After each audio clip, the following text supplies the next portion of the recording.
Can hear Kev. What's wrong? Oh, we're live. Hello? What? Yeah. We're good? We're live. Well, yeah, we're live, but it doesn't matter. Keep going. All right. Intro. Well, hello, everyone. We're gonna. I'll hit the intro here. Should we hit the intro? Let's hit the intro. Let's do it. Yeah. Is it showing? No. Okay. Not yet. Oh, that's why, because I hit the wrong thing. Hang on.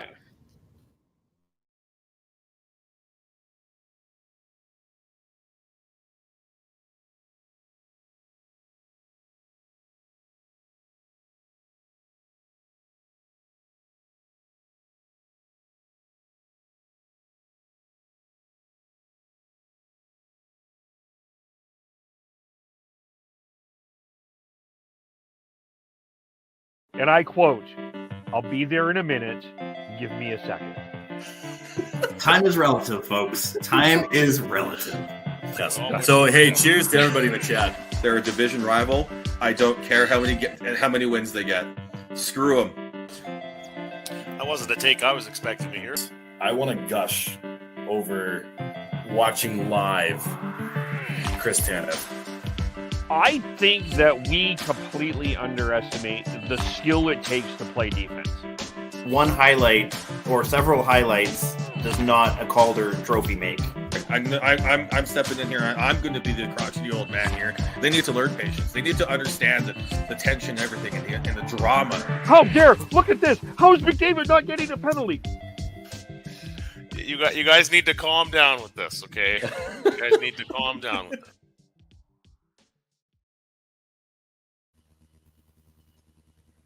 In Alberta at all right now. The teams heading into the Heritage Classic are a combined 3 wins, 10 losses, and 2 overtime losses for a grand total of 8 points. Who would have thought of that? But we are going to get into it. Don't worry, Flames fans. We are here for you. Welcome to the Shifts and Pucks podcast. Of course, you can follow us on Twitter at Shifts and Pucks, Facebook.com Shifts and Pucks, YouTube.com Shifts and Pucks. Subscribe wherever you get your audio, as well as we are here ahead of the Heritage Classic. The Flames are playing the Edmonton Oilers, and already feels like although we are just hit the end of October, we have hit the must-win button in both Calgary and Edmonton, as both teams were booed off the ice on Thursday. The Flames against the Blues, the Oilers against the Rangers. And we're here to talk about that. Yeah, and we'll first say hello to Devin. Hello, Devin. How are you? Hey, Kev. Doing well. Yeah. Much better than the Flames are, that's for sure. And I guess the Oilers. Yeah. Both are. I think one team is making a very desperate move. In my opinion, we may get into that. But Dan Stevenson from Fireside Chat joining us as well. How are you doing? I'm doing well, Kev. I liked your intro. It reminded me of the old Fraser Crane. Flames fans, we're listening. Yes. Well, of course, there's a little bit of a subtle trip. I'll be there for you, of course, the tribute to the late, unfortunate Matthew Perry, who passed away yesterday. Chatted a little bit about that off air, that was a very sad news to hear. And of course, he was a Canadian. Also, of course, the Friends had went to Rangers games, so it was interesting that the Rangers did win last night. Not that the Rangers don't win, but. And Kevin, you're talking about the Oilers being booed off the ice. Can I just ask, can we make this a regular thing in Edmonton? I enjoyed seeing that. Can we just have them booed off the ice after every game? Yeah, but it would be nice if we weren't booing our own selves. I agree. The Flames got to fix this stuff, but let's just keep the boos in Edmonton. Yeah. Okay. Keep it north of the Red Deer. Keep That's all right. that booing over there, and try to find a way to cheer our way through. But the Calgary Flames, let's start there. 4-game losing streak. Probably. They come off, I would think, one of the worst efforts of the year. Pretty, looked like a pretty empty building on Thursday night, but there's been empty buildings in a few Canadian markets, so I don't know if we want to make too much out of that. But there was an apology from the new spokesman for the Calgary Flames, Nikita Zadorov. A lot of S words, a lot of cursing. It felt like a Devin appearance on our podcast. Actually, it was very similar with the shits and the fucks and the what the fuck is going on and beeping things. But I find it interesting. The guy who's the most vocal is not wearing a letter. Yeah. Okay. Maybe let's start there. What are we making of Nikita Zadorov and making these comments here and sort of kind of making these comments about, of course, first this started on Tuesday where he kind of questioned the commitment of the team, although he's trying to back off from questioning the commitment of the team, and then the apology Thursday night. But he's not the only one making comments. But what are we making specifically as Zadorov? I love how vocal he is. It's refreshing, and some might be questioning why he's saying this stuff right now when it's only 8 games into the season. But it does feel like a bit of a panic mode, and the fact that he is kind of subtly hinting towards certain players to play more as a team than worried about their own stats, that is concerning. And for me, it kind of keeps because obviously if it's not working, just talking to the players in the dressing room, he's got to address it elsewhere to try and motivate this team. And I personally like it. Dan? I think for me, the first thing I thought is I think Zadorov finally feels comfortable here. We saw him in the summer speaking out against what's going on in Russia and the Ukraine. Now we're seeing him talking about, his team. This is a guy who's really never been I would say a core player on any other roster he's been on. And I think with Shillington out, he's playing a bigger role than a lot of people expect him to. I'm getting the sense that Zadorov's taking ownership over the Calgary Flames right now and where they are and sort of feeling like he's a core part of this team, which you like to see. That's what you want, guys to buy in. And I feel like he's done that. I think also because of he's not wearing a letter, I think maybe it's also a way to deflect things a little bit. He's not the leadership. He's sort of that, guy coming in from outside and maybe questioning leadership, which has to be done. And, maybe being that outside voice in a lot of ways. So I like it. I mean, I think he's saying what fans want to hear. And it's always tough as a guy who's been in press scrums when they don't play well and guy says, we got to be better. We got to do better. We know we got to do better. Well, then do it. Like if I go to work and I say, I didn't do well today, I got to do better. Well, then the boss is going to have measurable objectives to make you do better, right? So I think that fans are getting behind Zadorov because he's almost, the guy speaking out, saying what they want to hear that no one else is saying. And I like it. Do you think that the dressing room is responding to it, or do you think that this is causing a fracture in the room? He's not the only one saying it. Coleman said it. I mean, we've heard it from, we've heard a similar comment, though, not as outward facing from Markstrom, talking about if you were on the team, I think we're hearing, even Huberdeau said after practice, you need to be better. I think everybody knows this. And I think, I don't think it's causing a fracture at all. I think if there's fractures, it's probably caused by other things. But I don't know. I can't see it fracturing when he's not the only one saying it. Lindholm's also been very vocal as well, yep. As vocal as Lindholm does get because he's Coleman has. Yeah, Coleman as well. So it's definitely something that's going on and that needs to be addressed. And the media is asking those type of questions. So I appreciate the honesty from Zadorov and from Coleman, and because if once again if it's not sticking within the dressing room, you have to start pushing buttons outside the dressing room so that some players might need to be a bit more accountable. And it does seem like Nazem Kadri is at the crosshairs, and as far as I've kind of gathered throughout this entire process. Okay, and I guess leads us directly to that part. I mean, the brunt. There's been two kind of narratives that we're hearing, and the first one is the brunt of the blame is going to Kadri, Huberdeau, and Lindholm. Now, last time Devin and I did a podcast, Elias Lindholm had 6 points. That was a week ago when they were in Buffalo. He remains at 6 points. Now it's been passed by Andre Mangiapane. I think actually Lindholm has 1 point. It doesn't matter. Huberdeau doesn't have a point in 4 games, and Kadri has 1 assist for the entire start of the year. Of course, spotlighted by kind of a soft giveaway on the power play from that led to the Kasperi Kapanen goal. I'm going to defend Kadri a little bit in that area in a minute here because I'm going to address another issue, but I guess the question, this has been going on for a while. I mean, here we go with the Matthew Tkachuk, Johnny Gaudreau and Matthew Tkachuk stuff for Kadri and Huberdeau, and essentially were the replacements. And you've got the other guy in Lindholm that's asking for a pretty significant contract, whether you believe that's $8 or $9 million. But it's not working. They put them together, didn't work. Huberdeau was replaced by, of all people, Dryden Hunt. What's wrong? What is going on with Kadri, Huberdeau, and Lindholm?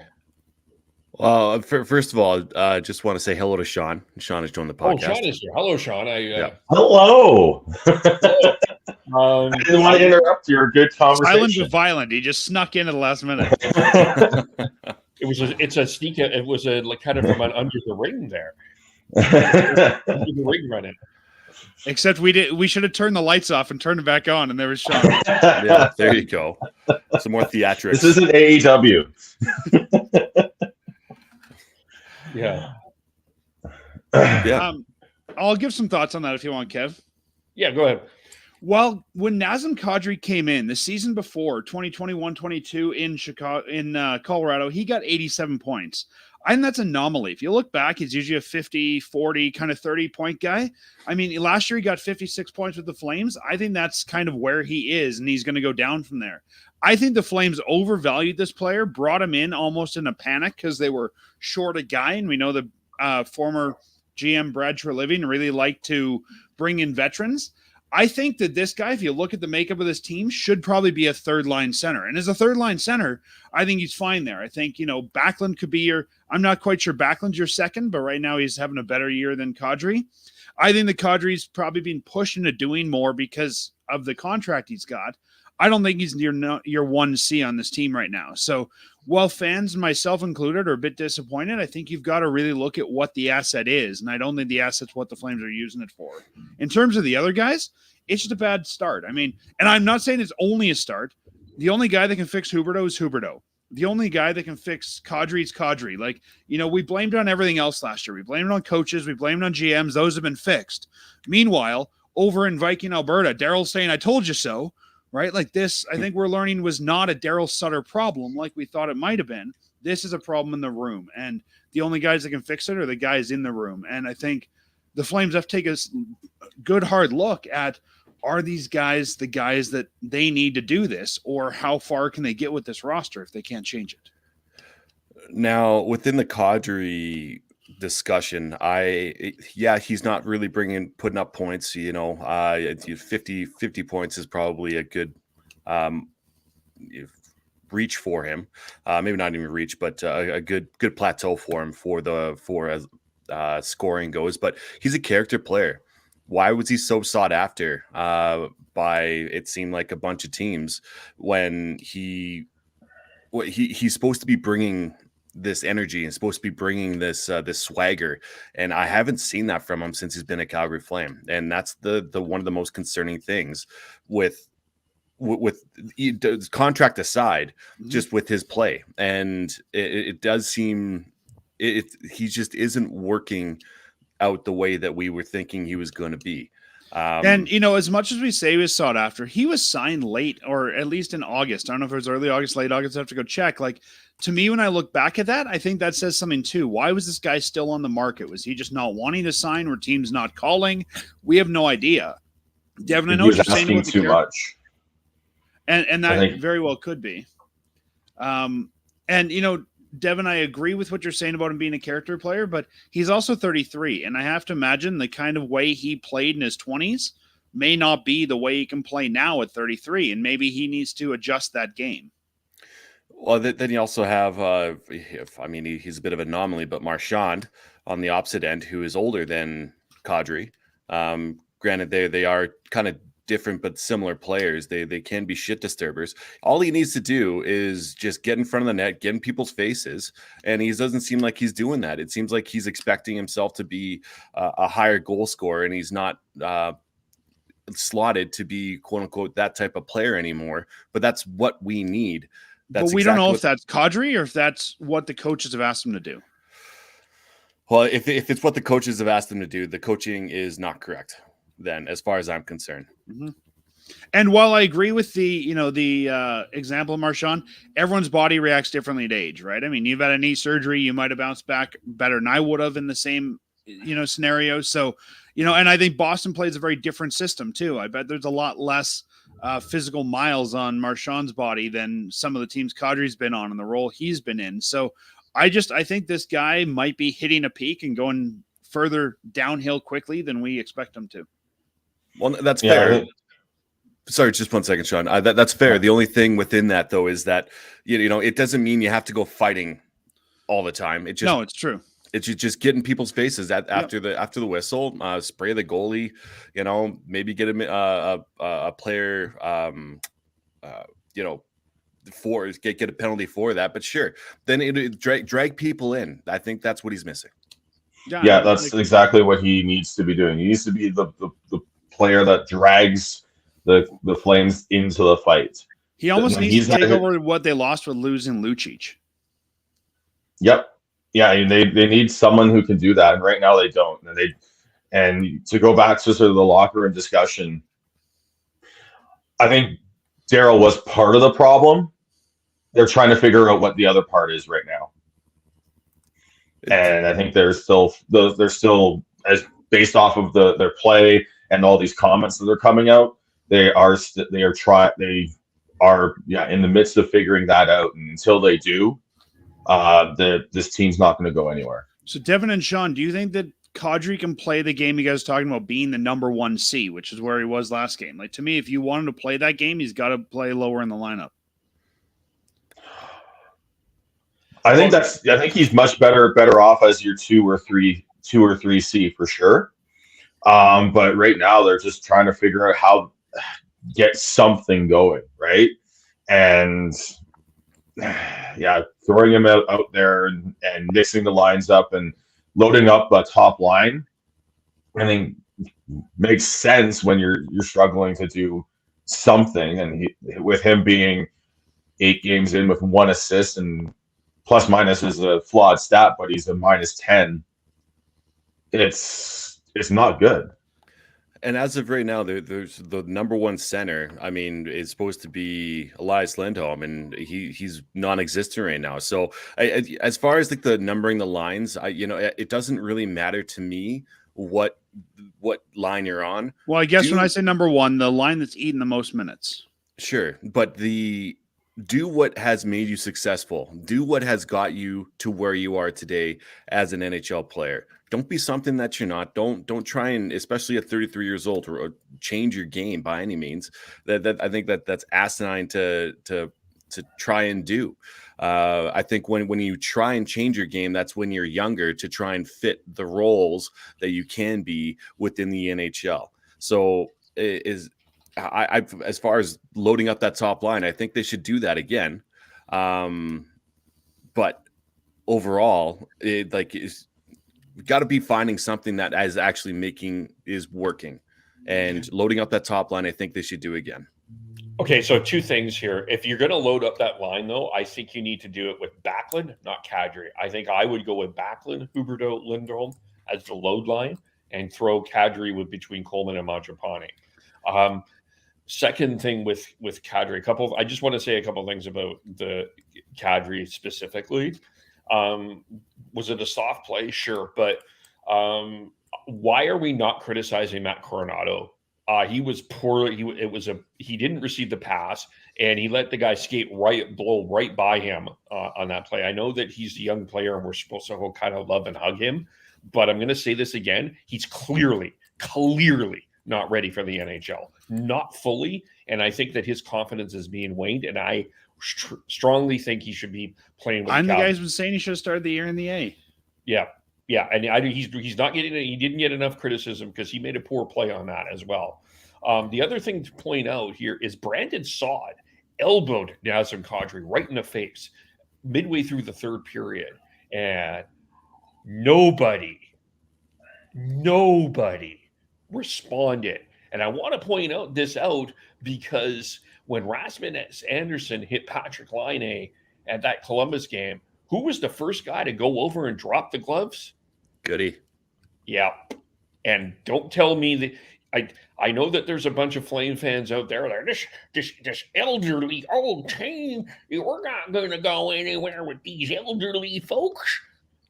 The Flames miss Eric Branson a ton. And I will also add, I think they miss Trevor Lewis a ton as well. That was a significant loss, in my opinion, on the fourth line.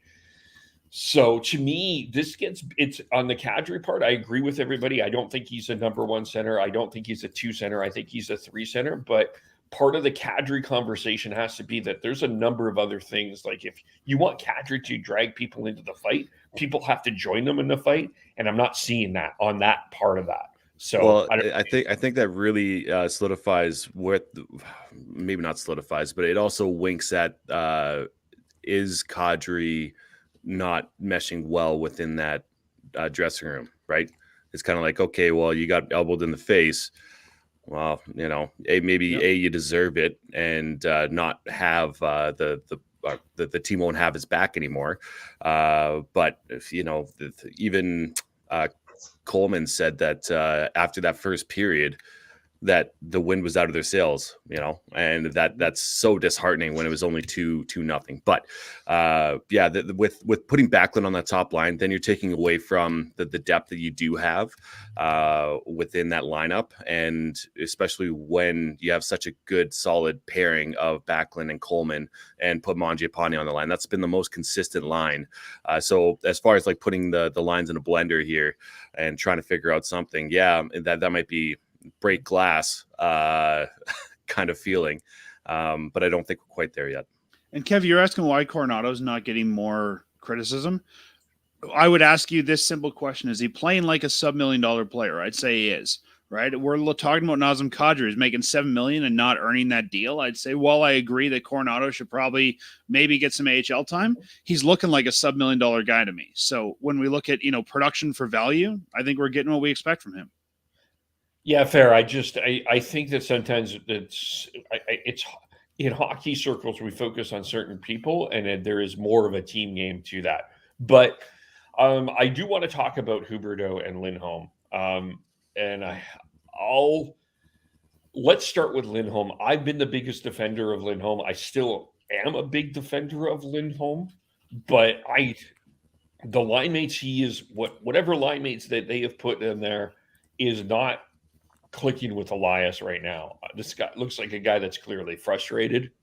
And I also don't know if he knows his role yet per se. Is he supposed to be a shutdown type of center? Do you want me to score? What exactly do you want me to do? But he doesn't feel his game is not on point. And I see a very frustrated player when I see Elias Lindholm.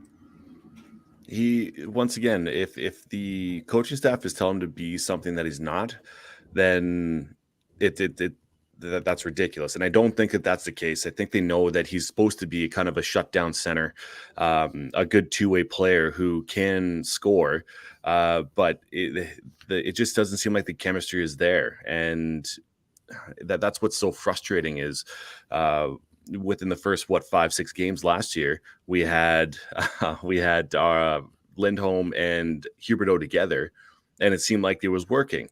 And then all of a sudden, Darryl switched it all up and didn't go back to it the entire rest of the year. And that was the most frustrating part about this whole thing, is that I'm not saying that would have stayed that way throughout the entire year. Obviously, you're going to have your ups and downs, your ebbs and flows, but that chemistry did seem to be working. Now it's not. And yes, that's last year, but you're still, if you're as good as Elias Lindholm has shown, then he should be able to make it work with at least one of those players on that top line. But it doesn't seem like he's had any chemistry with anybody. After losing Gaudreau and Tkachuk, he's definitely struggled to find that it factor with whoever he's been playing with.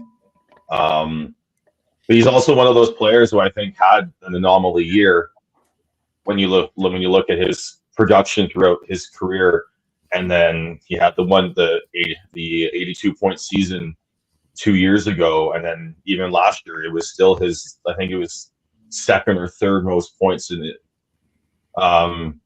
in his career last year. So so he has an 82 point, a 78 point season, and then last year was a 64, so third technically. Yeah, third. So like it's you look at that and it's just like, what is he? I think that's the biggest issue with a lot of these players like Huberdeau, Lindholm, Kadri, is we don't actually Huberdeau since coming over to Calgary has not been the same Huberdeau that he was down in Florida. So you don't know what you have there. Kadri, I think the expectations were too high on him. And I think you're starting to figure out what he actually is as well.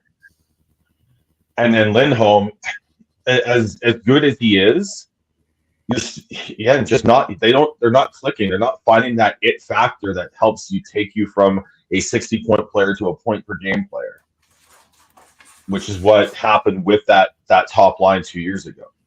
As much so as you don't really know what you have with any of those players right now. As much as I like Lindholm, and I know Kevin's always been really high on Lindholm, I don't know that he's a 1C. I think he was a great 1C with two specific guys, and that line meshed. I mean, we see that in the NHL. I think this is the kind of guy that every team wants to have as their 2 or 3C, because everyone needs that defensively responsible, puck-moving center, which I think Lindholm does well. I think the Flames are maybe asking too much of him. And when we talk about line mates, I mean, who hasn't he played with? Like, we're running out of guys to put him with on this roster. You're going to put him with Hunt and Dewar? Like, I think if you're a good player like him on Thursday. Yeah, but I don't think that's a sustainable line with him all year. No. I think in some ways, as a guy making what he's making and a guy who wants the kind of money he wants, part of your job is to figure out how to mesh with the guys you're given. Right? It's not about, okay, we just need to put the right guys together. When I go to work, I don't get to decide the guys I work with. I'm given a team, and you got to figure out how to mesh and how to work with those guys, right? So I think in some ways it's, what do I bring to this line and how do I fit into that? And, if we look at comparable contracts around the league to him, they're all guys I would say are much more versatile in that respect. So I think, like Sean said, I think Lindholm, like Kadri, had a great year for 1 year. And I think, while I think he can be valuable to this organization, I think they might need to look at, is he worth the money that they might give him? And I think going forward, he's probably a great 2C for the Flames. I think he's still a good number one center. Again, I just think that that 21-22 season just skyrocketed the expectations. I agree. Yeah. If you look at his career, looking at his scoring rate, like a points per 60, even this year at 2.1, which is what he's at after 8 games, it's not that far off what he's done throughout most of his career. And he can come back, and it's early enough. He can come back and get into the mid 2s, which is where he has been for the most part, other than the other top 2 seasons he's had.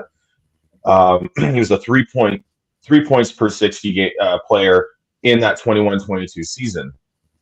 So it's just, I think it's just understand, it's not only not knowing exactly what you have because the chemistry is not there with your top players for the Flames, but also it's also a little bit of just skewed expectations from the fans and maybe even the organization after a couple outlier seasons for at least 2 of them. And while they like this guy here, I think at some point, like we've said, he meshes with nobody. I think at some point you have to ask, maybe it's better going to a different market. And that's where I'm kind of sitting as well, along with Kadri. Both those players, it just doesn't seem like it's working here in Calgary. And God, if we decide to lock him up long term for 8 years, it's gonna be a long 8 years until by we the have 8th year, we'll find his line mates. Right, and by that time he'll probably be on the third line, like realistically. So it all feels like doom and gloom right now. It is only 8 games, but it feels a lot worse because it has bled from the last season, and it doesn't feel like there is much difference. The difference between last season is that we weren't able to get a save.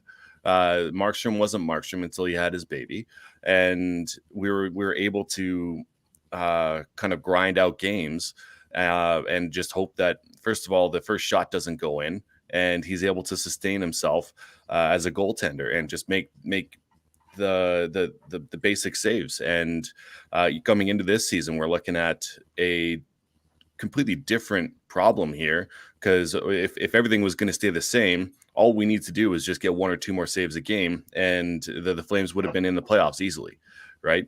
But now we're having a hard time finding the goals, and it's hard not to look at those top paid players in those top 2 lines. And who the fuck knows who these top 2 lines are now? Well, we haven't touched on Huberdeau, but I guess, like, I hear what you're all saying. I'm honestly confused by Huberdeau. Like, this is one that, to me, Daryl Sutter got a lot of criticism for how he handled Jonathan Huberdeau but I don't think that this is, and I didn't think it last year either. I don't think this has all been on Daryl Sutter. I think that this is on Huberdeau as well. And I get it. He was shaken by the trade. But Mackenzie Weegar was part of this trade as well. But he seemed to have gotten his game going. He generally has found his footing and is playing really well. Jonathan Huberdeau looks lost. Like, no matter where you put him, Kadri, Lindholm, I almost think that it's worth it tossing him with Backlund and Coleman, because at least Backlund and Coleman play a pretty straight edge game that can help Huberdeau. But this one on Huberdeau, the circumstances around Lindholm and what we expect of Kadri, I think fair. But Jonathan Huberdeau was, if you were putting Team Canada together a couple of years ago, Jonathan Huberdeau might have been on your top 6. So this was not a guy that there was no reason not to have expectations of him not being a good player. This is one that I think this is on him. This is on him trying to figure out and putting in the effort. And either he's confused or he's not, but one of the two, I don't know. And I don't know if it's confusion. I mean, we gave him slack last year. Like you said, he's coming over, he needs to adjust, whatever. But he's not doing it this year. And I think similar to what we we're just talking about with Kadri, maybe this market isn't right for him for whatever reason. And unfortunately, there's no move in that deal. Like, that's a deal that you're stuck with for, a long time. So they've got to figure this out. And, I don't know if it's a sports psychologist he needs or what, but like, I think sort of like Kadri, you're moving him up and down the lineup. He played 4th line last game. That's an expensive 4th line with a, $10 million player on it. He's got to figure this out, and he's got to figure it out now. And as the guy that's looked at as the top guy that's paid top money, I have very little sympathy for this. You had the offseason to deal with what you need to deal with. You didn't want a coach. We got rid of that coach. You wanted a different GM. We gave you that GM. Like, we've given you what you said you needed to succeed. Go do it now. You know what? As far as the cap hit is the cap hit. Whether or not he's going to work, he's just got to find a line that is going to make it work with him. Yeah, and it has historically shown that Backlund is the best center for him, and that's hard to really wrap your head around, because he's a 2B and a 3AC within this league. And when you have a player like Huberdeau, who is supposed to be producing on a grander scale, I just did some quick math. For the last 6 years, on average, he has 78 points. and that skewed a little bit because of the 115 points he did before coming to the Flames. And when you really look at it, Backlund and Coleman, I mean, ideally, though, those aren't the types of players that you want to be having with a top end playmaker like a Huberdeau. But if it's going to work, like you do have to keep on trying it, but try it for a game. Don't put the lines in a blender halfway through the game trying to figure this shit out. Keep lines together for the majority of the game. So, Devin, you're thinking Huberdeau, Backlund, Coleman as a line? You know what? I'm thinking as well. As far as Coleman goes, I think Coleman could probably play with Kadri, maybe not just as effectively, but they're kind of similar. So we got to find a guy on the left side there, the right side, to make that line work. And who knows? It could be. I think maybe a Walker Dewar. I think Walker Dewar should be going up this lineup as well, considering I love him. I love his game. It's simple, it's straightforward, and he could be a good puck retrieval guy for a better line than the fourth. I don't disagree with you, Devin, on that, actually. But, and in the past, we've heard former Flames coach talk about pairs, and maybe that's what this team needs to get back to too, is finding those pairs, whether that's Huberdeau Backlund or Kadri somebody or whatever, and then finding the right third for a lot of those pairs. Because right now it looks like we just need to find everybody a buddy to make them successful. Totally, and I think Sarangovic is a better than a fourth line center as well. Well, I was actually going to suggest you might try Huberdeau Backlund Sharangovich. I'm in for that. I'm still have dreams of watching him come down on that shootout and just rifle it off the bar, and that's the most confident. It is early in the season for sure, but I understand why you want to have Sarangovic come into a new situation and try and just get his confidence going as far as your keeping him sheltered on that fourth line. If you keep him sheltered on that fourth line, then maybe he'll get some confidence. And especially talk about AJ Greer, who's been, I think, one of the best pickups within the most recent memory, as far as I'm concerned, off of waivers, because he's been phenomenal. But I think that if you do decide to take Sarangovic and Walker Dewar off that fourth line and kind of disperse them and give them a bit more responsibility in minutes, I don't see how that would be a bad decision to try, especially at this point of the year. And Devin, like you were saying, I have no problem with shuffling the lines before the game, but we see them shuffling them up mid-game. And I think if you're trying to build the chemistry, that's even worse. And, it's almost like, hey, let's try this and let's commit to this for 60, unless there's an injury or something like that. Yeah. But I think at some point you've got to say, we're committing to this for 60 minutes. Yeah. And I think once you start shuffling the lines, it should be probably within the middle third of the year, because you're okay, this isn't working, and I know what the lines that do work. So you go back to Colin Mangiapane, Backlund. Yeah, sort of have your on paper lines you'll go back to, and I have no problem changing lines every game, but if that's what they want to do to find chemistry, but commit to them for 60, or even commit to them for the week. Yeah, either way, but you can't just shuffle them every period or every 10 minutes or whenever the roulette wheel spins, or you got to give them some time. And as we know, sometimes it takes time for a line to build that chemistry. So just because you didn't like the last 10 minutes doesn't mean it's a terrible line. Yeah, I agree. But at the same time, if you're the GM, Craig Conroy, at some point you've got to kind of think about adding or subtracting. And you know what? I mean, I think that Hanifin and Lindholm are on the table for trades, but I mean, I don't know what you're going to get for Kadri or Huberdeau. I don't think you're going to get a lot, but I think, Kev, that also depends on where you think this team is going. And we heard John Bean say, in a press conference this summer when they brought in the new GM, he's not allowed to use the word rebuild. You don't move those guys if you think you're competitive. And this team has been forever the bridesmaid, never the bride, right? They're always kind of trying to create a competitive team that maybe will make them to the playoffs. We've never, I think, looked at this as a championship team. I think the Flames have to decide who are they, and if they decide, you know what, we've tried this isn't working, let's blow it up, let's get better, and let's be better when our new building comes in 2027. Yeah, then you move those guys, and if you don't get a lot for them, you're getting some asset and you're clearing them out and you're making room for another one. But if they think that they're competitive, you can't move those guys.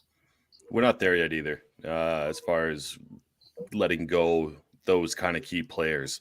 No, we're 8 games in. That's a deadline thing, I think. Yeah, deadline or capitalize on injury elsewhere. I agree. This is the kind of thing, I think, the way this roster is built, if you're going to blow it up, they're going to give it all year, right? I think they're going to give it right to the deadline to figure out what they are, unless they're really out by then. But I think you will maximize your return at the deadline. Even if they're out, they'll keep those players to maximize that return. Or like Devin said, an injury. But I think we're stuck with these guys until the deadline, for better or for worse. I think they'll start making a decision come sort of American Thanksgiving. You got just under a month here. And if they're still floundering the way they are, I think you might see one or two deals go a little early. But yeah, a lot of the deals that will end up, if they end up blowing it up, will happen closer to the deadline. And Sean, I agree with you. I think they'll know what they are by American Thanksgiving, and they'll start to make those calls. And that being said, you're not getting anything for Kadri or Huberdeau at this point. You'd have to pay a team to take them off your hands, unfortunately, for the Flames. I mean, the Flames would probably have to eat, 50% of Kadri's contract for however long it is, 100 years. And, even then you're screwing yourself, because now you've got a cap penalty. Same thing with Huberdeau, right? If you offered somebody Huberdeau at $5.5 million, I'm sure they'd take him. But now you've got no room, if you're doing a rebuild, to have anything on your books. And that's not a contract we can trade off to the Coyotes. No. Yeah. No, fair. But right? I mean, they're the ones that you take on dumb money. They're not even taking that one on. Yeah. Unless you flip them, and I don't think that you could flip either of those right now. No, with the way the cap is, maybe in the summer with the cap going up, you might be able to make a trade work. But even then, with how long these contracts are and the ages that these players are, that is a tough sell. You're still likely going to have to pay someone to take them off your hands if that's what the Flames want to do. Right now, the team with the most cap space is the Montreal Canadiens, who have $8 million. Tampa Bay Lightning have $7 and a bit million. Minnesota has $7 million, and Florida's got 6.8. And a lot of that's because of injuries. So even if you wanted to move one of those guys, you're going to have to take back crap in the, in contract value to be equivalent. Let me just toss this out, because I've heard it. Some people are tossing it. Buy out Kadri in the offseason. I know. What does that look like, Sean? I know you have it there. I can pull it up right away here. I believe if they buy out Kadri, it ends up being about a $2.8 million cap hit for the remainder, or I think it's double the length of the contract. Yeah, Kadri bought out this summer. Yeah, his cap hit would be 4.43 and repeat, like 4.43 for 2 years. And 2.93 and for 1 year, and then 1.93 for the remaining of the year contract, remaining years of that buyout, which would be a total year all the way to 2034. To me, if you're in the position to buy him out, you're in a rebuild. If you're in a rebuild, just hang on to him. Like, you can't, no team that rebuilds has, 12 forwards under 23. Everybody's got some veterans. So if you're in the point where you're willing to buy that out, just keep him on the team. He no longer needs to be your 50-goal scorer. Even if he's your third-line center, just let him be there as a veteran. Same thing with Huberdeau. Just, eat the money, put them in the lineup, and find where they fit. But if you're in that position, you're willing to buy them out, you're in a rebuild, keep that money and just, work around it. Well, especially when, after the bigger cap hit for that buyout is 2 years. So just let those 2 years go for, I guess they'll be 2.5 years or 2 3/4 years from now, and buy them out that summer. No harm, no foul. But Yeah. And I think if you're rebuilding too, we're expecting the cap to go up by almost 10 million in 2 years. So if you're rebuilding, by the time it does, Huberdeau doesn't look as bad. Right. And just before we move on here, the Thanksgiving for the Americans is the second last weekend, right? November 23rd. November 23rd. This is a big schedule coming up for the Flames here in November. They played Dallas 3 times and twice are at the last third of the so they play them on the 1st this coming Wednesday, and then they play them on the 24th and 30th, and you sandwiching that last little bit together.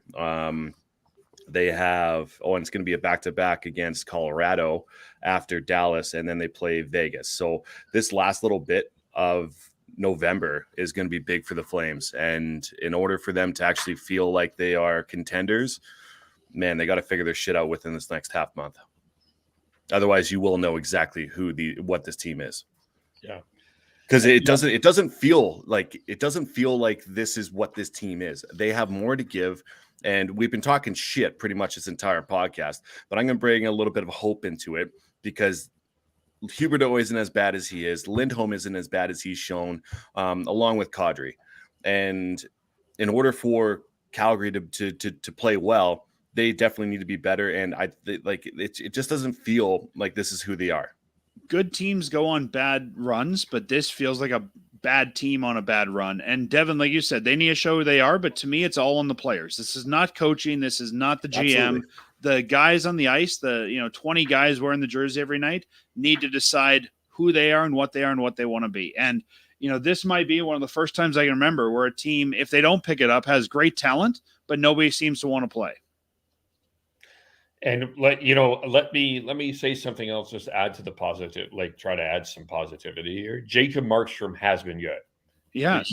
You cannot complain about Jacob Markstrom at all. And I know the graphists will try to find a way to draw, he didn't make this particular save at this particular time, but he's been by far their best player, and there's been very little complaints about Jacob Markstrom. I would say all 6 guys on defense have been pretty good too. Like, for me, a lot of my issues are the forwards here. Yeah, I thought Solyov showed well in his debut. I haven't been super impressed with Jordan Osterley. I think he's been a little bit inconsistent, but I do agree with you. But remember, Jordan Osterley was probably brought in to be a number 7 because they expected Shillington to be here. So a number 7 being kind of inconsistent is normal, right? I think if they knew Shillington wasn't here, they would have brought in somebody different. Yeah, but at the same time, Dennis Gilbert has passed him in the lineup. Yep. And he's not, neither guy is Stone, right? Who could not play for 100 games and come in and look like he hadn't missed a beat. Yeah. Yeah. I think they found a good defenseman in Dennis Gilbert. I'm very impressed with him. And I mean, Tanev is Tanev. He's been so consistent. Hannafin has been hit and miss. Consistent. Exactly. And Hannafin, he's been a bit inconsistent for my liking, along with Uyghur. There's been a few mental lapses within both of those games. Not saying that I didn't expect that, because Uyghur kind of showed that at the beginning of last year and kind of fell into form later on in the year after the All-Star game. But overall, yeah, this defense core isn't that bad. They're missing Anderson for a stupid fucking play that he did. And I think, with Hannafin, and we hear this all the time, with talks of trade rumors and not having a contract, I have to imagine there's some distractions there for him as well.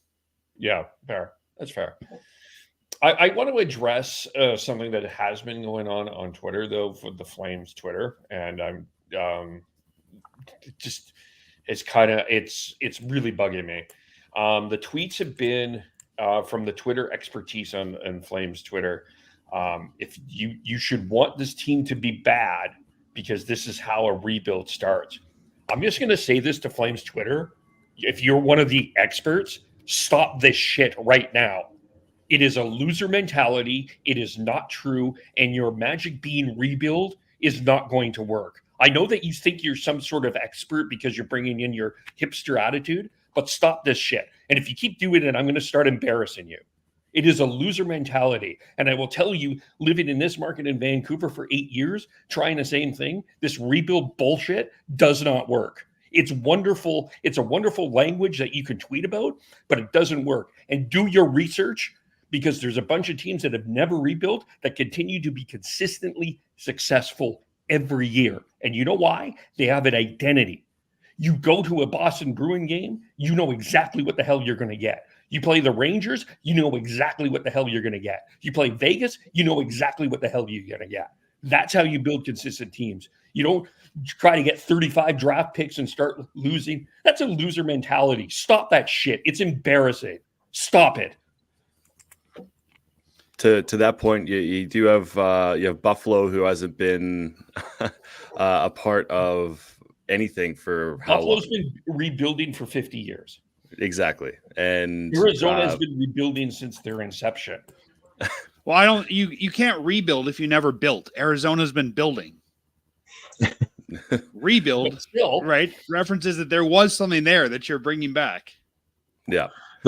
The whole rebuild discussion is such an interesting one because you have these, the ideal way of doing it with like that you can do on like in a computer simulation and all that, but it just doesn't half the time, like more than half the time that doesn't work. Actually, probably closer to 80%, 90% of the time it doesn't work. You have to once you get your core, you have to build around them, good or bad. And I think right now with the Flames, I don't know who the core is that you can build around going forwards. That's the big issue. And yeah, I agree with you, Kev. I think I've ranted on this topic on the Canucks for the past 2 years about hoping for losses and cheering for losses. It to me it's crap. And you should be there are other ways to build and rebuild a team other than tanking and losing. It's you look at some of the top teams, and once they had their core, they started building.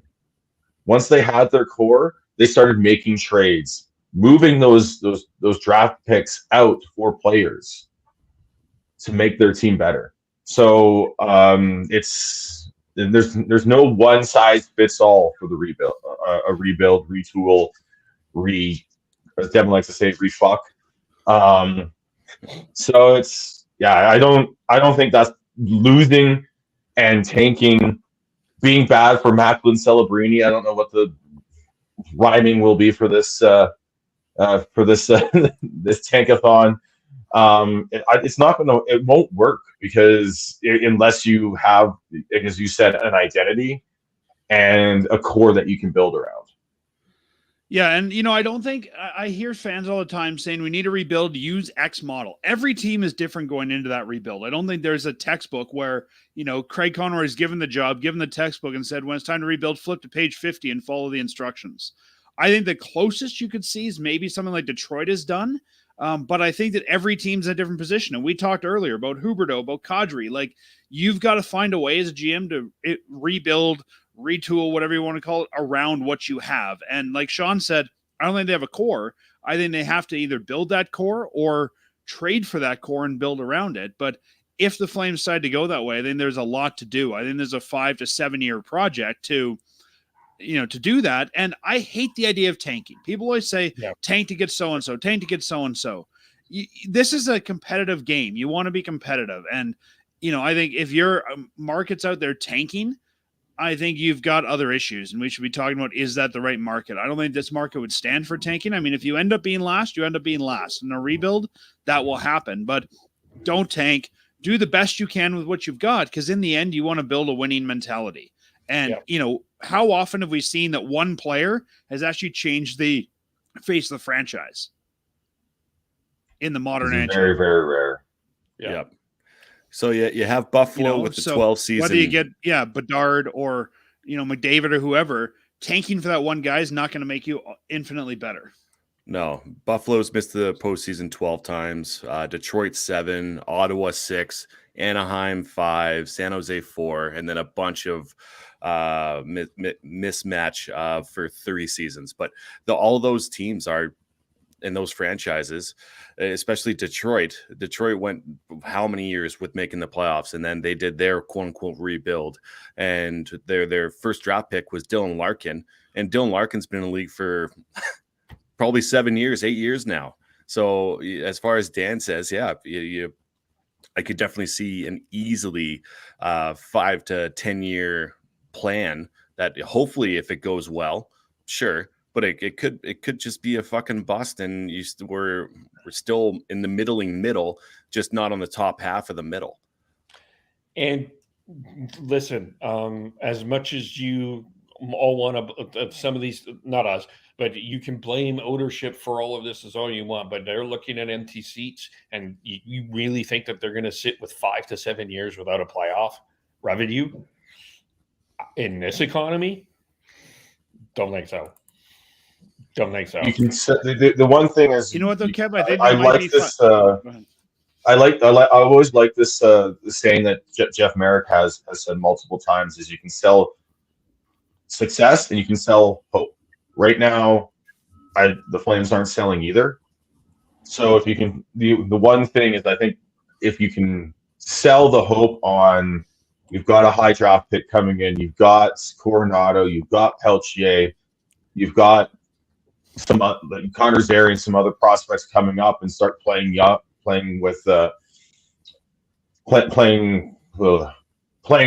games, showing promise and growing, you will see people show up even if the Flames aren't being successful.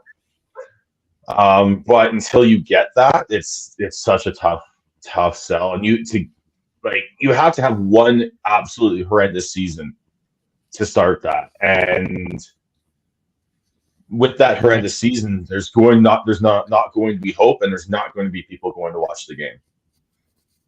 And in order for that to happen too, you have younger players, prospects. Our prospect pool is pretty much garbage. you have one kind of. But Devin, if you're going to go that way, you would be bringing those guys in with picks, right? You'd be moving the guys out to build that pool quickly.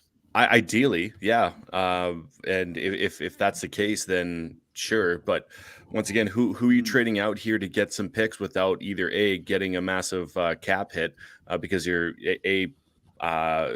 within that trade, you're taking 50% of that contract, and then you're fucked for however long, especially for Huberdeau, or like we talked about with Kadri, suck it up for the next 2 years after this year, and then do a buyout.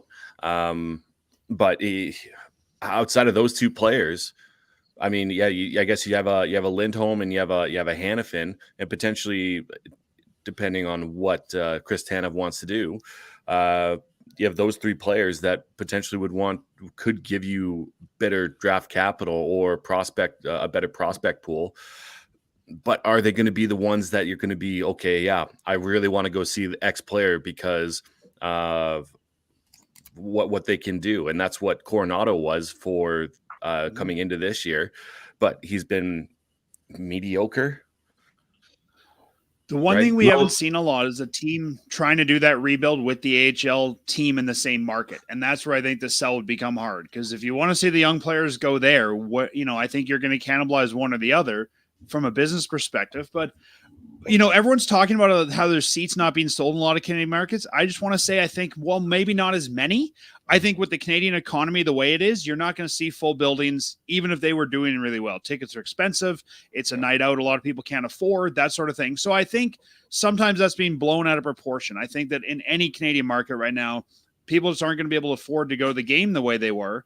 But Kev, you're talking about no playoff revenue. They might not get that either way. I mean, the way they're playing, it might not be there either way. And if I'm the owners, I'd almost rather do the rebuild now and almost guarantee myself playoff revenue in a new building that I just shelled out a lot of money for than, worry about, okay, let's get the playoff money now and suck when I got to pay those bills. And I just want to bring up Dylan's comment here about giving yourself a realistic chance for a better core player. I mean, tanking shouldn't be the number one, tanking shouldn't be what I strive for with a rebuild. you should be rebuilding smartly and identifying some younger players that you can acquire with a trade for a Lindholm, and as well as other draft picks is the smart way to do it. The issue that we have with this whole tank mentality that some fans have is it's losing for the sake of losing for the sake of getting a higher draft pick, to getting one player. That's it. Because once you get into the second, third, and fourth rounds and beyond, it's a lot more of a crapshoot. You could be picking high up in the second round, and based on whether or not your player development is good enough, or as good as, say, a middling team or a good team who drafts later in that second round, can make a big difference on whether or not the player that you drafted turns into something compared to a player drafted in the later in that round. So I think it's less about, we're not anti-rebuild. We're just anti-tanking.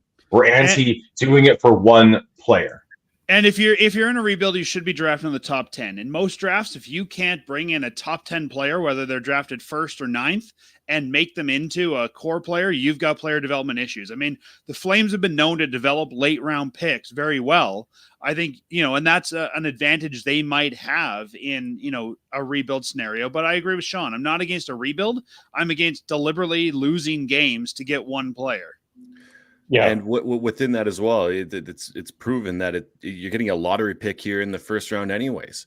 It's 1 in 3 for the first round, and then it slowly, and that's at the top of the first round, and then it slowly disperses as you go down. Look at where Dubé was a second round pick, Mangiapane was a 5th round pick, and they are staples within this lineup, right? Yeah. So tanking isn't really the best way to go for a rebuild. Yeah, and I think in a lot of fans' minds, the idea of tanking and rebuild have sort of become intertwined in people's minds, and I don't know why. But for every guy that people can say, "Oh, it's worked out," I can give you 1 or 2 that it hasn't. Times when that's been bad. I mean, Patrick Stefan, or we might all remember when it was thought that Ottawa might have been tanking to try and get Alex Daigle. Like, just because you got the top player doesn't necessarily mean it's going to go well. And I think, we've seen enough that it doesn't matter where you're drafted, develop the guy properly. That's more important than making that number 1 pick. Yeah. I agree with you. And a lot of those teams, honestly, that need that guy, it's honestly to sell tickets, right?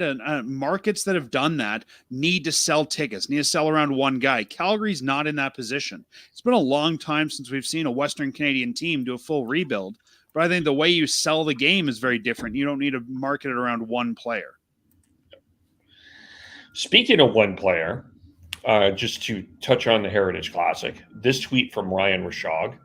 Sounds like things went well this morning. 97, that is Connor McDavid, by the way, Sean, expected to dress tonight for the outdoor game.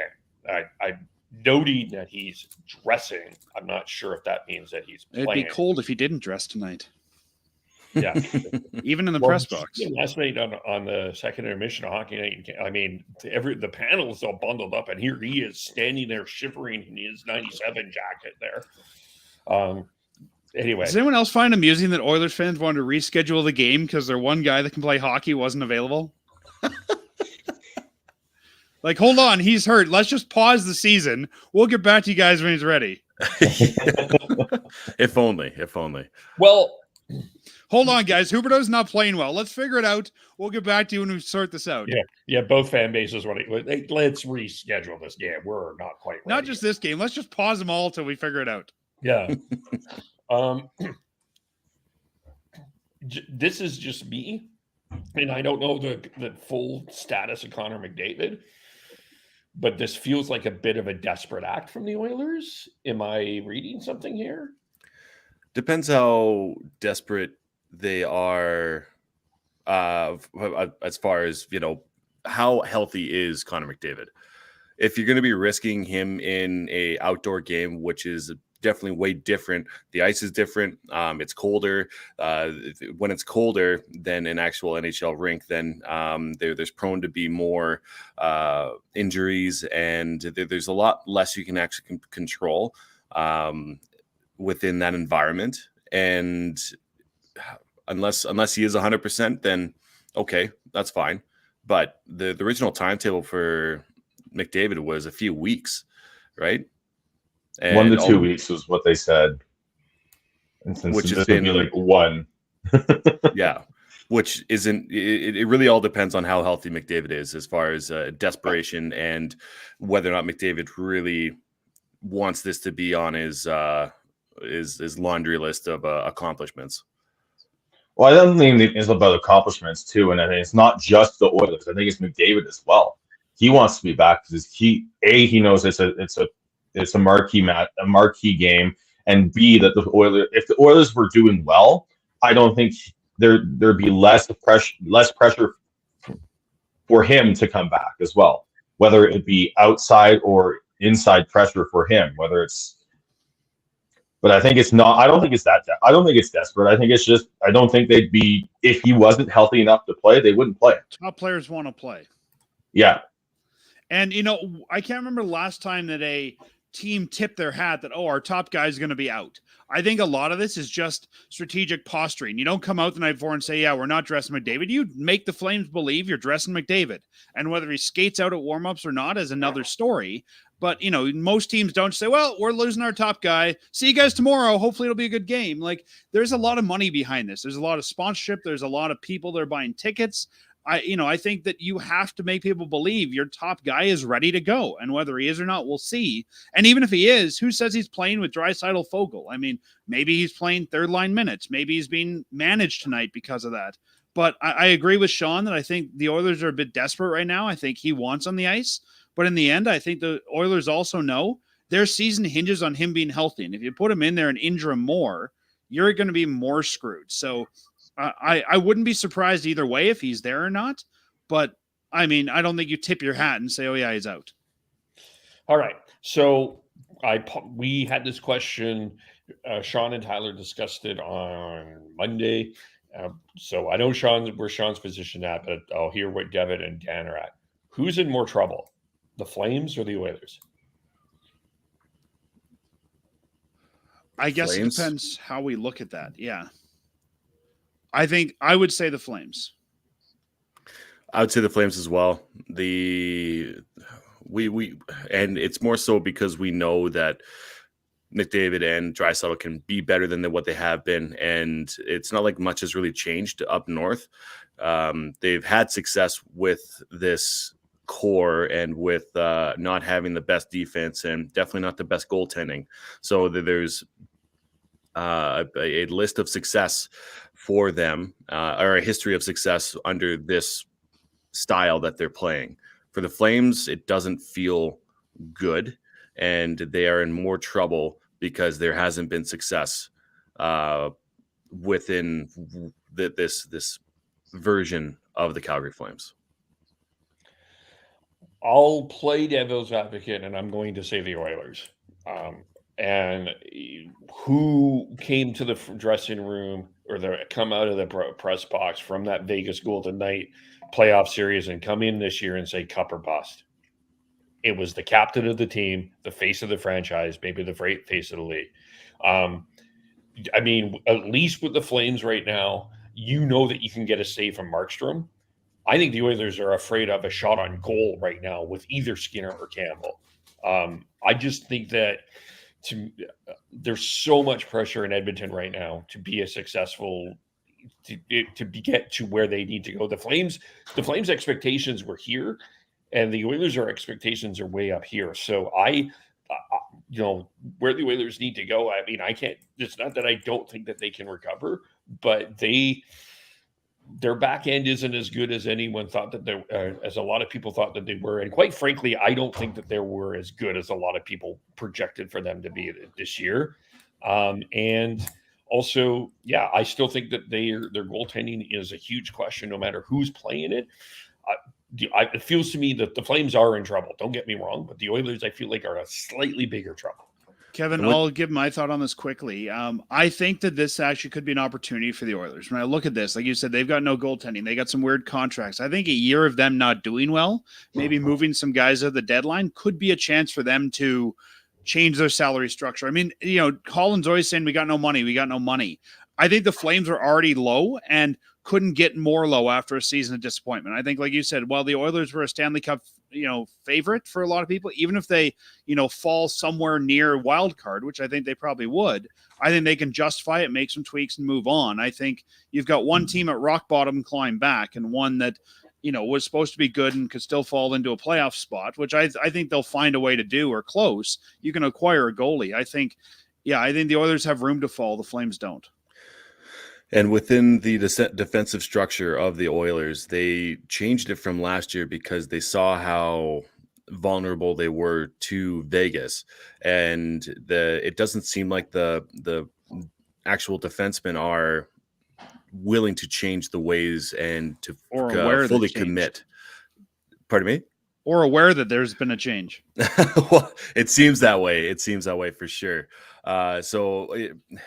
For the structure of their defense, I think that it might take some time for them to actually figure out what that feels like and what that looks like and how it might feel good going forward.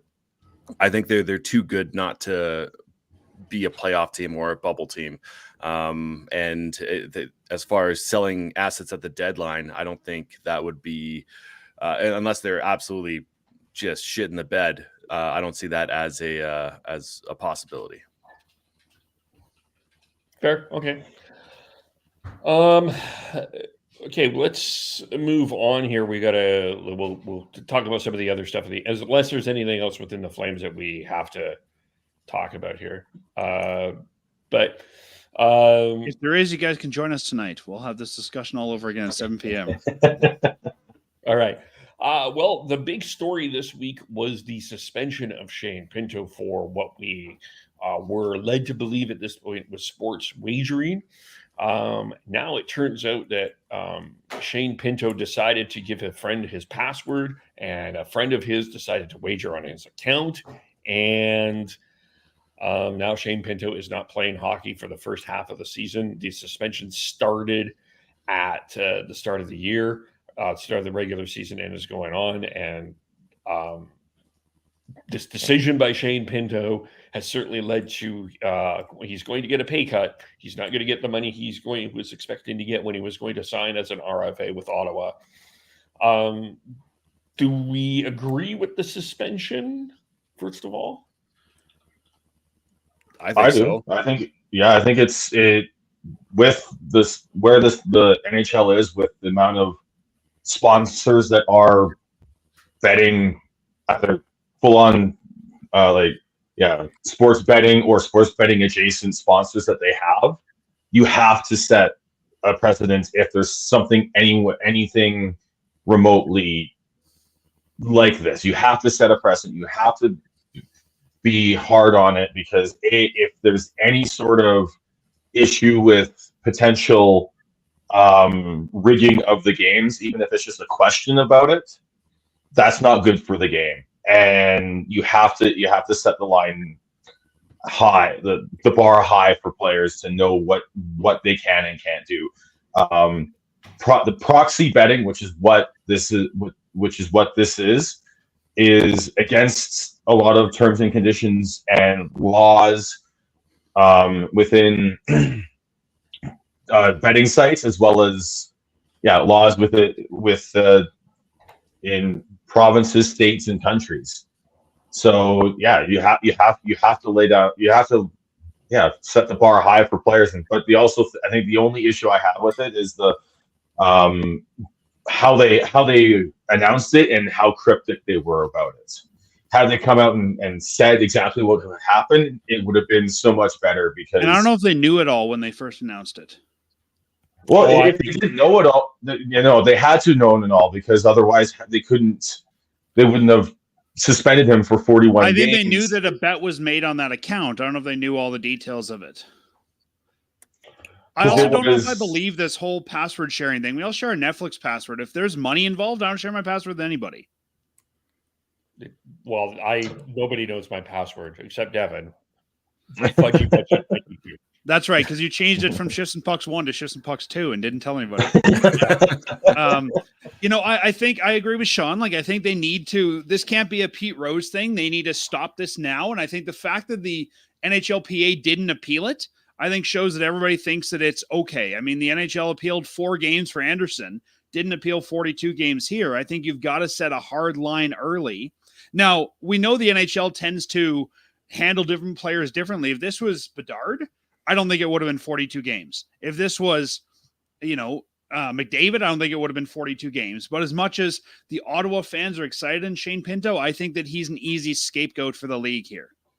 To me, it sounded like listening to Elliot Friedman and Jeff Merrick talk about it. Sounded like the league actually wanted to suspend him for the whole year, but also wanted this to be one and done in terms of they announced the suspension and there wasn't a drawn out process of appeal and all that. So I think there was a behind the scenes negotiation on how long the suspension is, and so that they could just go, he's suspended 41 games, half the season, move on. Yeah.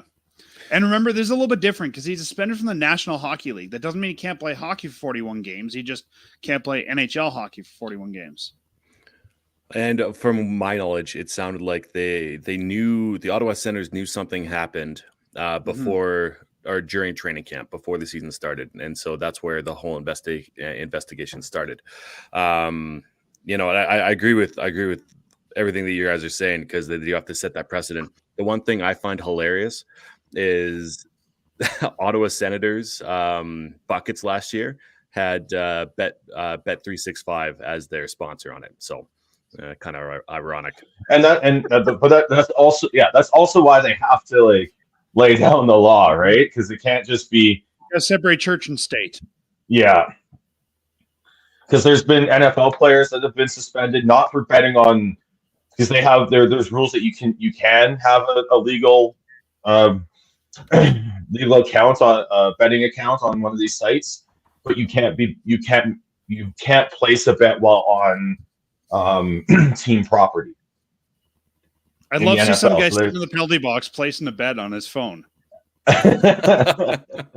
So penalty, yeah. Or as soon as McDavid's out, you see some fourth liner. Well, changing my bet on tonight. Hold on. So yeah, I think I can see there was a lot of talk about the hypocrisy of it, but I think it's just the way we are, where we are with that, with sports betting. The amount of, I think a lot of it too is just how in your face all these ads are that really frustrates people. Like ad breaks on TV that are all sports betting ads. Yeah, I'm someone who likes to throw little bets down on games and all that, but I find the amount of ads just too much right now. Yeah, I agree. And I mean, for years the NHL resisted the ad, the betting stuff. And I think if you're going to put it in there, you have to create a clear line. And I think this was their way of trying to do that. Yeah, I ultimately am fine with the suspension. I think ultimately the thought process around hypocrisy for me is not so much the ads, but our mentality around gambling. We're like, it's okay. And I do think it's a bigger addiction. And Dan, you talked about economy and what people are choosing and not choosing to spend right now. The choices around it, I think gambling is an addiction as a society. I don't want to get too political here. I don't think we talk about it enough. It's how serious that addiction can be. I'd argue that, there's been a lot of money changed hands from the alcohol companies too. Yeah, that's totally fair. I was literally just about to say that. Yeah, totally fair. And I don't know that that's the NHL's problem in a way. I think, just like, the NHL is going to take money from wherever, and it's up to, societies, governments, whatever, to make sure those, people that have those supports. But I think if you're saying anything could be addicted, what are we going to get, advertisements for in hockey now? No, I'm not saying don't advertise. I think it is a bit too much in the face, but I also think that there needs to be there maybe needs to be awareness and more discussion around the fact of the dangers of it. That's all I'm saying. Yeah. Like, And just- if we're seeing a guy like Pinto doing this, I want to make sure the PA has supports for anyone that might fall into that trap as well. Yeah. Yeah. And I'm half wondering if he ends up in the assistance program and we don't see him Well, play here. Well, that I don't. We don't know if if the issue was proxy betting. It's not necessarily an addiction issue, right? So I think that's taking a big leap there. It might Kev. not be for him, Sean, but how many other guys do we not know of yet, right? And like, yes, Devin there are other players issue. that could. Yeah. Mhm. So I want to make sure the supports are there. Yeah. Well, maybe Phil Mickelson could be a part of this too, because he loves betting. Yup. Yup. And the whole thing there too is that there is a sort of a subculture within this, like the uncontrolled, like not unregulated, like betting. Within, you've got they'll throw like $20 down on like practice face-offs. They'll throw $20 down like when they play cards on the plane. But that's just part of the sort of the culture as well. And I think it's just Kev, where you're getting at with like being having more information out there to give support to people who do indulge too much in the betting culture needs to be out there for sure. And Sean, I think it's very different betting on, a card game on the plane than betting on your livelihood and your league. Agreed. But it's just the subculture and the stuff we don't know about, right? That sure. Yeah. The other thing that happened on Tuesday was Frozen Frenzy, or however you wanted to word it. All 16 teams were played on Tuesday. They separated the games by 15-minute start times. Did you watch more than one game, first of all? I'm not asking this to be cynical. I'm just curious. You did? Okay. How many games did you end up watching? In full, I didn't. I probably watched 2 games in full, but I was bouncing around like I normally do on any sort of high game night, and trying to figure out what's another good hockey game to watch. Essentially, I think the one thing, keep going. Go ahead. Don't go with what you're saying. The one thing that was missing was having this streaming in Canada as far as Sportsnet goes. Mm-hmm. Right? Sportsnet should have jumped on that train and had a desk of David Amber and I don't know, Kevin Bieksa to really make this real legitimate and understanding how good this could be within Canada, because that was not the case with Sportsnet. Yeah, it's tough for us to talk about being up here in Canada and not having access to the Frozen Frenzy desk that John Butchergross hosted. I just basically turned on a game and just flipped back. Yeah, and then when the game ended, they went to another game, and that was great. I got to watch like the end of both a couple extra games after the Canucks game was over. It was I did enjoy it. It's not something I think you can do too often. But having a night like that, whether it's on a Wednesday or a Saturday, because I'd love to see it on a Saturday, because I think you could even draw it out into the afternoon more, and have less weird start times, because you can put it in, and I mean, you don't need to have every game staggered. You can have like 2 or 3 games start at 5, another 2 or 3 games start at 5:30, and so on and so forth.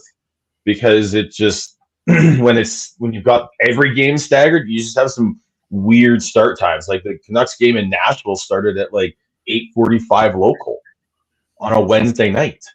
So for a league that is more gate driven than TV driven, that's not going to help. The revenue. I think this works really well if you're watching a place like Shanks, where there's TVs all over and they could have a different game on every TV, and you might not watch the whole game, but you can move back and forth, almost like you see them doing with football on a Sunday. I think, though, if you're going to do this, you need to have a better streaming package. Like, I know a lot of people said, I just don't want to go find the next channel for the next game. If they had a really good NHL stream where, it's interactive and this game's going on, you can easily just flip the stream you're watching without having to search all your channels. I mean, I think the MLB is one of the best streaming platforms of all the leagues out there. And having, a ticker showing what's going on with all the other games, not just what's on that network. I think the NHL, it's a neat idea. I didn't watch any more games than I normally would, but I think it needs some better execution. Yeah, I mean, I was working that night, so I didn't stream as the games were going on. But I think that the foundation is there, and it needs, but it can improve depending on I agree with all of the things that were said, but even like it would have been. This has been something I've always wanted to see on Hockey Night in Canada. Even you stagger the start times of the early games. Like you had 3 early games yesterday with Toronto and Nashville, and you had Boston Winnipeg, Montreal, and you had one other game, Ottawa and Pittsburgh. If you staggered that even a little bit and had one that started at the 4:30 my time, 5:30 your time, I think that could be different. Even, you put Ottawa and Winnipeg, like you put Winnipeg and have a start time at 5. I think that kind of works, and you're kind of, so I like the idea. I just think it just needs some tweaking. I'll be honest. I also don't care this early in the season. Do it for, later in the season. Do it when those games matter. Do it on Remembrance Day or U.S. Thanksgiving or something when people are home and maybe looking for something to do. But this early in the season, I also just didn't care about a lot of teams playing. Well, and maybe at the very first day, have it NHL then. face off. Everybody plays the same day. I like that idea. Right. But the one thing that drives me nuts was that when they had all this scheduled out, they had celebrate Craig Anderson, and that always takes a lot longer as far as like, okay, you're actually saying that it's going to start at 5:15, have puck drop actually at 5:15. Yeah. And get everything else. If it is going to be scheduled like that, get everything else, the anthems, whatever, out of the way before then, and be closer to that mark. Then, okay, we're actually going to start streaming, and we're going to do like the little pregame show where we have the interviews with the players at 5:15. You know what I mean? Yeah. And I also don't think the NHL has a lot of fans outside of their markets. Like, the NFL has a lot of people that are, say, in Ohio wanting to watch, Seattle games. I think the NHL is very market driven. So if they're going to do it again, more than the whole league, maybe have it by division. Tonight, we're going to have all the Pacific teams in action, or tomorrow night, we're going to have all the, some other divisions. So you can watch the teams that matter to you, or, something like that. But I don't think there's a lot of people sitting in Calgary that go, oh, Chicago's playing Seattle. Let's sit and watch that game because it's on. Right. Yeah. Yeah. Don't disagree on that. Well, we've gotten to this point where it's time for one last question. So I will toss it to the floor. Who has one last question? Ooh. I can't think off the top of my head. All right. It's about any NHL topic? Yes. Yeah. Is Connor Bedard performing as you expected so far? Or as the media expected? Let's put it that way. As the media expected? No. Because I think there was definitely some media saying that he was going to be a point per game player. But in terms of my expectations, yes. I think he's exactly where I expected him to be. A good player. He's going to put up a decent amount of points, but he's not going to be this when was the last time someone a rookie who had I think a point per game was Sidney Crosby. Mm-hmm. So, yeah, I don't think that. As far as media goes, definitely not. But he still has little plays here and there that he does, and he is one of the only reason why I watch Chicago Blackhawks games. So you're the guy. You look for 98 on the ice, and you kind of just try and track him to see okay, what is he going to do? It's just the little plays that are fun to watch if you are a big hockey nerd like all of us and the majority of you guys watching, I'm sure. Otherwise, yeah, as far as the points go, the points going to come. He's got to get a little bit more integrated into the NHL, let alone potentially if he was playing with better players. He could well, be. And I'm glad you said that, Devin, because that goes back to our question about tanking earlier. Is, you know what? One guy cannot just take the team on their shoulders. Yeah. When your line mate is Nick Foligno, I mean, as great as he is, not a first-line winger. Yeah, or Corey Perry, or Taylor Hall. I mean, I like Taylor Hall, but Well, he's only played 2 games with Taylor Hall. Taylor Hall's been a I think he's mostly playing with Foligno and Kurashev. Who? Yeah, exactly. The guy who spells Philip with 2 P's, Philip Kurashev. Philipp. I think the expectations coming into this were really high on him, and so what I would agree with what you guys are saying. The media part of this, no. The realistic part of this, yes. I mean, it's 5 points in 8 games, 3 goals in 8 games. This is people forget, this isn't like you don't set the difficulty rate in the actual NHL like you do on NHL 23 or 24. It is going to be difficult, and the interesting part of what Connor Bedard is going to go through here is the kind of the midseason doldrums. When kind of it gets a little harder, the playoff parts, when it gets a little harder, there's going to be a lot of these pitfalls that he's going to have to go through. I think he's going to win the Calder Trophy no matter how many points he gets. I just don't think anyone else. I think most voters will be like, yeah, Connor Bedard. So, but he's not on a good team. He's put in a position where I think there was a lot of expectations on a guy that is only 18. And yeah, he's doing what is expected to be. I just wanted to bring it to that because we were talking about, tanking and whatnot earlier. And, the guy who's supposed to be the savior, I think, we can all say you need more than one guy. Yep. No, hockey's a team game. You need everybody to participate, and that's where I push back on. Yeah, that's why I push back on tanking and all of that as well. Yeah. Well, and hey, I don't disagree with you thinking that Bedard could win the Calder, but there's a guy named Logan Cooley in the desert who might disagree with you a little bit there. I think a lot of voters are going to vote for Connor Bedard no matter what, though, unfortunately. For sure. You guys think Coronado's not going to win it? Oh, he's so close. He's so close. Just needs like 5 more steps. Cooley was in my list of I think it was going to finish second, but yeah. That was actually my my backup question. If someone asked something about Bedard, I was going to use the backup question is, does Coronado end up playing more games in the AHL or NHL this year? Do we know what's going more on? More NHL. What is Pelche? Are we expecting Pelche back?